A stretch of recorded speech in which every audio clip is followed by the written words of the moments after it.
2004 के Athens Olympics के बाद पूरा का पूरा ग्रीस ही बैंकरप्ट हो गया। इसीलिए इनको व्हाइट एलिफेंट बोला जाता है, क्योंकि ये उतना ज्यादा यूज में नहीं आते। बट कॉमनवेल्थ गेम्स में टोटल 70,000 करोड़ के घोटाले हुए थे। 1972 म्यूनिक ओलंपिक्स में जो टेरर अटैक हुआ था, जिसमें a Palestinian terror group killed 11 Israeli sports person, ये एक शॉकिंग फैक्ट है कि हमारे पास दुनिया की सबसे बड़ी पॉपुलेशन है, बट टोक्यो ओलंपिक्स 2020 में हमने 48 पोजीशन पे फिनिश किया।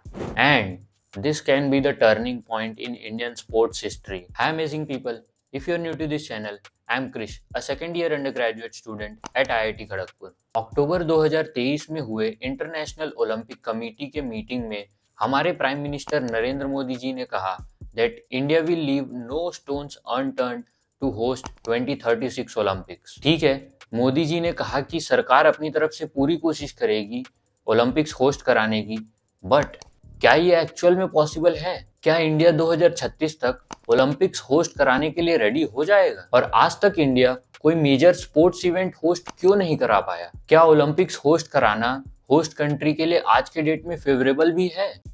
पास्ट में जिन कंट्रीज ने ओलंपिक्स होस्ट कराया है, उनके क्या एक्सपीरियंसेस रहे हैं? तो आइए आज के वीडियो में इन सारे क्वेश्चंस को एड्रेस करते हैं और जानते हैं कि कैन इंडिया होस्ट 2036 ओलंपिक्स। दिसंबर 2022 में जो successful FIFA World Cup host कराया कतर ने, that has created a desire within India to host mega sporting events like the Olympic Games. FIFA World Cup final वाले दिन मोदी जी ने मेघालय में एक पब्लिक रैली को एड्रेस करते हुए कहा कि वो दिन दूर नहीं जब हम भारत में ऐसा ही उत्सव मनाएंगे और तिरंगे के लिए चीयर करेंगे।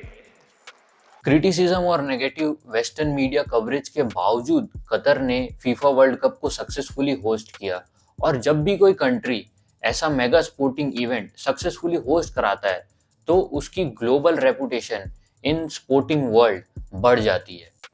चाइना ने भी 2008 के समर ओलंपिक सक्सेसफुली होस्ट करके दुनिया को एक मैसेज सेंड किया कि a global super power is on it's way. India ने भी कुछ इवेंट सक्सेसफुली होस्ट कराए हैं, जैसे कि under 17 FIFA World cup in 2017 and 2022, but hosting Olympics is a different ball game all together. Compared to any other sporting event on the planet, Olympic is a beast in itself। और हमें अपने dark history को भूलना नहीं चाहिए, जिसको हम 2010 Commonwealth games के नाम से जानते हैं। कॉमनवेल्थ गेम्स में टोटल 70,000 करोड़ के घोटाले हुए थे। टिकट्स की ब्लैक मार्केटिंग करी गई थी, दिल्ली में गन शॉट्स चले थे जिसकी वजह से सिक्योरिटी कंसर्न्स रेज हुए थे, इंफ्रास्ट्रक्चर टाइम पे कंप्लीट नहीं हुआ था, और भी बहुत सारे स्कैम्स जिनकी डिटेल में जाऊं तो पूरा एक वीडियो बन जाएगा। तो हमें इस डार्क पार्ट को भुलाना नहीं चाहिए, बल्कि इससे लेसन्स लर्न करने चाहिए, जिससे हम ओलंपिक्स को सक्सेसफुली होस्ट करा पाए। बट एक मिनट, ओलंपिक्स होस्ट करने के लिए हमें उसका बिड जीतना पड़ेगा। तो आओ पहले बिडिंग प्रोसेस के बारे में जानते हैं कि कैसे होस्ट कंट्री डिसाइड होता है। बिडिंग प्रोसेस को कंप्लीट होने में लगभग 2 साल लग जाते हैं। It starts with National Olympic Committee. National Olympic Committee of an interested nation submits a letter of intent to International Olympic Committee कि हम ओलंपिक्स होस्ट कराना चाहते हैं and we want to enter a continuous dialogue. India के case में Indian Olympic Association IOA ये काम करेगी। कंटिन्यूअस डायलॉग एक exploratory and non committal stage है। इस स्टेज में IOC एंड NOC के बीच में डिस्कशंस होते हैं और ये पता लगाया जाता है कि वो कंट्री एक्चुअल में ओलंपिक्स होस्ट करा पाएगा या नहीं करा पाएगा। फ्यूचर होस्ट कमीशन एक कमीशन है IOC का, which regularly reports to the IOC and helps its executive board in the decision making process. Continuous dialogue के दौरान the commission also visits the interested country. Continuous dialogue को clear करने के बाद a country enters to targeted dialogue. इस level में Olympic games के specific addition के बारे में डिस्कशन होता है जो वो कंट्री होस्ट कराना चाहता है। इस स्टेज में उस कंट्री को इनिशियल सबमिशन सबमिट करना पड़ता है in the form of IOC future host questionnaire. इस क्वेश्चनएयर में क्वेश्चंस रहते हैं related to digital engagement, game delivery capabilities, sustainability, finance, marketing, venue master plan, funding strategy, accommodation, transport, safety and security etcetera. Then questionnaire में जो answers होते हैं उनके according एक फाइनल रिपोर्ट सबमिट किया जाता है by future host commission to the executive board of International Olympic Committee. उसके बाद पोटेंशियल कंट्रीज को एक वोटिंग प्रोसेस के थ्रू जाना होता है जिसमें other countries except the contesting countries vote in a secret ballot, और जो मेजोरिटी में होता है that country finally wins the bidding process. और 2036 के ओलंपिक्स का बिडिंग प्रोसेस 2025 में खत्म होगा, तो हमें 2025 के बाद ही पता चल पाएगा कि हम एक्चुअल में ओलंपिक्स होस्ट कराएंगे या नहीं। चलो मान लेते हैं कि हम बिडिंग प्रोसेस जीत गए और आईओसी ने हमें 2036 ओलंपिक्स का होस्ट अनाउंस कर दिया। बट ओलंपिक्स होस्ट कराना क्या आज की डेट में फेवरेबल है? तो आओ जानते हैं कि होस्ट कंट्री को ओलंपिक्स होस्ट कराने से क्या क्या बेनिफिट्स होते हैं और साथ में उसको क्या क्या कॉन्सिक्वेंसेस फेस करने पड़ते हैं। ओलंपिक्स होस्ट करने के बाद उस कंट्री की ग्लोबल रेपुटेशन बढ़ जाती है, और अगर ओलंपिक्स को अच्छे प्लानिंग के साथ कराया गया तो a country can make monetary profits as well. Los Angeles में हुए 1984 ओलंपिक्स और बार्सिलोना में हुए 1992 ओलंपिक्स इसके दो फेमस एग्जांपल्स हैं। बार्सिलोना ने 1992 ओलंपिक्स के बाद $10 मिलियन का प्रॉफिट गेन किया। आफ्टर 1992 ओलंपिक्स बार्सिलोना 11 से लेकर के सीधा 6th मोस्ट पॉपुलर डेस्टिनेशन बन गया था इन यूरोप। ओलंपिक्स होस्ट कराने से एक सिटी की स्पोर्टिंग फैसिलिटीज टॉप नॉच हो जाती है, उसके साथ साथ उस सिटी का इंफ्रास्ट्रक्चर, पब्लिक ट्रांसपोर्ट और एकोमोडेशन भी टॉप नॉच हो जाता है। और ये सारे इंफ्रास्ट्रक्चर डेवलप करने के लिए एक लार्ज अमाउंट ऑफ वर्कफोर्स चाहिए होता है, तो एम्प्लॉयमेंट अपने आप बढ़ जाती है और होस्ट कंट्री में फॉरेन इन्वेस्टमेंट्स भी बढ़ जाते हैं।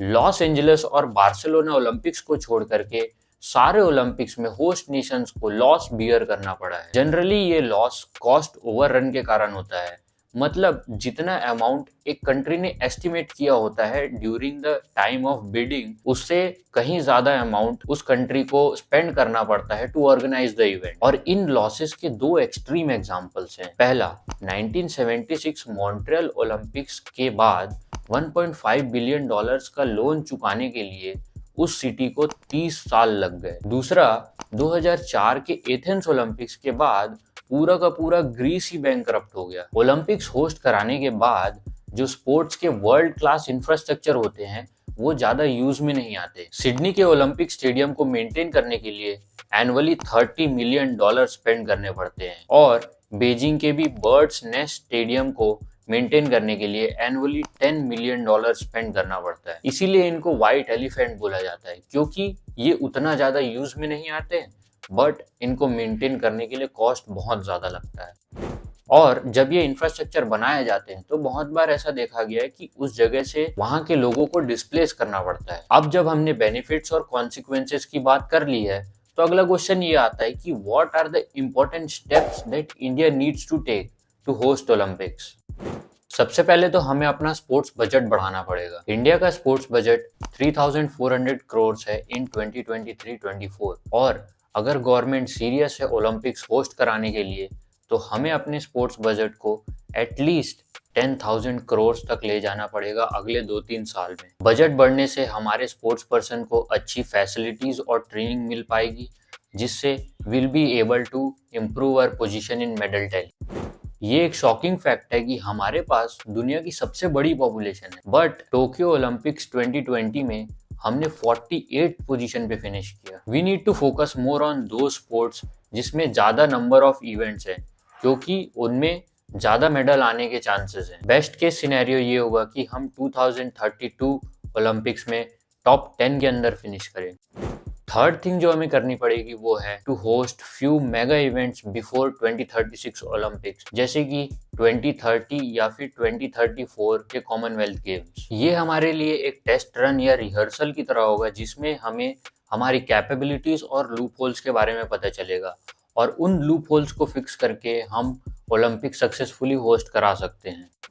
चौथा पॉइंट है politics and corruption in sports federation needs to be removed. ये शायद अब सिर्फ कहने की ही बात रह गई है, क्योंकि ये बात दशकों से बोली जा रही है, बट इस पे कुछ मेजर चेंजेस नहीं हुए हैं। लेकिन अगर हमें ओलंपिक्स होस्ट कराना है तो हमें इस इशू पर एक्टिवली काम करना होगा। थ्रू डिजिटलाइजेशन करप्शन को मिनिमाइज किया जा सकता है। ये हमारे इंडियन स्पोर्ट्स इकोसिस्टम का एक सबसे बड़ा प्रॉब्लम है और आज नहीं तो कल हमें इस प्रॉब्लम को ठीक करना ही पड़ेगा। And our fifth point is infrastructure. हमारे पास अभी भी वेरियस स्पोर्ट्स के लिए सुपर स्पेशलाइज्ड इंफ्रास्ट्रक्चर नहीं है। Hosting Olympics requires 40 plus different sporting venues, accommodation facilities for 50,000 plus athletes, 80,000 plus official staff and 6 to 8 lakhs visitors per day. हम accommodation में कितना लैग करते हैं ये आप इसी बात से पता लगा सकते हैं कि 2016 रियो ओलंपिक्स में एकोमोडेशन के लिए अराउंड 60,000 रूम्स थे और अभी 2024 में पेरिस ओलंपिक्स में एकोमोडेशन के लिए पेरिस में अराउंड 1.6 लाख रूम्स हैं। बट हमारे न्यू दिल्ली की टोटल होटल कैपेसिटी 15,000 रूम्स की है और अगर उसमें आप नोएडा और गुरुग्राम को भी जोड़ दें तो वो टोटल 23,000 रूम्स होते हैं। So we have to at least triple our hotel capacity to host Olympic games. Sixth point है सिक्योरिटी। 1972 म्यूनिक ओलंपिक्स में जो टेरर अटैक हुआ था जिसमें a Palestinian terror group killed 11 Israeli sports person, इस इवेंट के बाद IOC demands extensive security during the Olympic games. और लाखों की मात्रा में जो क्राउड आएगा उसको भी मैनेज करने के लिए हमें एक सॉलिड सिक्योरिटी सिस्टम चाहिए होगा। एट द एंड हमें एक लेगेसी प्लान भी चाहिए होगा। लेगेसी प्लान मतलब future plan after the Olympics. According to Centre for Economic and Business Research 2035 तक इंडिया एक $10 ट्रिलियन इकोनॉमी बन चुका होगा। तो इसमें कोई डाउट की बात नहीं है कि whether will be able to host Olympics और नॉट, बट इतनी बड़ी इकोनॉमी के साथ will definitely be able to host Olympics. Olympics host करने के बाद हमारे पास एक clear and well defined plan होना चाहिए to have the maximum use of the sporting and non sporting infrastructure that we have developed. Maybe हम वहाँ पे स्पोर्ट्स अथॉरिटी ऑफ इंडिया का एक नया ट्रेनिंग सेंटर ओपन कर सकते हैं और वहाँ पे मेजर नेशनल और इंटरनेशनल कॉम्पिटिशन्स फ्रीक्वेंटली उस स्टेडियम्स पे ऑर्गेनाइज करा सकते हैं जिससे वो स्टेडियम अनयूज्ड नहीं पड़े होंगे। और अगर हमने ये की चेंजेस अपने इंडियन स्पोर्ट्स इकोसिस्टम में इंट्रोड्यूस कर दिया तो मैं ये डेफिनेटली बोल सकता हूँ कि हम ओलंपिक सक्सेसफुली होस्ट करा पाएंगे and this can be the turning point in Indian sports history. So, this was the detailed analysis of can India host 2036 Olympics. अगला वीडियो आपको कौन से टॉपिक पे चाहिए वो कमेंट सेक्शन पे मेंशन कर देना। Until next time, keep hustling. जय हिंद।